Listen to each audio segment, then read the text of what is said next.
পদ্মা সেতু অথবা মেট্রো রেলের ম্যানেজমেন্ট কিন্তু বাংলাদেশিদের হাতে না। বাংলাদেশিরা এখানে চাকরি করে, এগুলো বিদেশি কোম্পানিই করে দিয়েছে। বিদেশি কোম্পানি আগামী 20-25 বছর এখান থেকে টোল আদায় করা, ম্যানেজমেন্টের দায়িত্ব কিন্তু তাদের উপরে। আপনি এখনও দেখবেন যে কোনো সাইটে যান, আপনি মেট্রো রেলের সাইটে দেখবেন চাইনিজ ইঞ্জিনিয়ার, থাই ইঞ্জিনিয়াররা কাজ করছে। আপনি পদ্মা রেলের সাইটে যান, আপনি দেখবেন প্রচুর ইঞ্জিনিয়াররা কাজ করছে। তাহলে আপনার বিদেশি ইঞ্জিনিয়ার আনতে হইল কেন?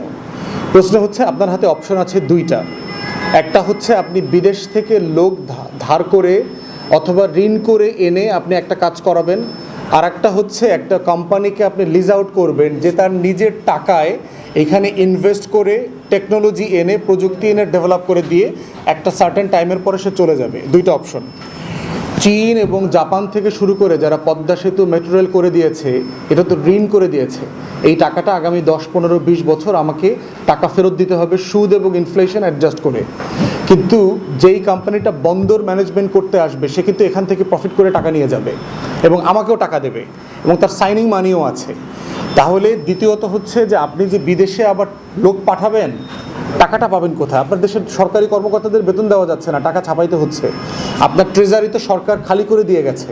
আপনার তো পকেটে এত টাকা নাই যে আপনি 500 ইঞ্জিনিয়ারকে বিদেশে ট্রেন করে নিয়ে তারপরে এনে এই কাজটা করাবেন। এটা তো করাতে পারছি না আমরা। এই জন্য হচ্ছে, আর প্রযুক্তি হচ্ছে যে আপনি কিনে নিশ প্রযুক্তি কখনো আনতে পারবেন না। প্রযুক্তি ট্রান্সফারের আলাদা চুক্তি লাগে এবং সেইটা কার কাছ থেকে আনবেন?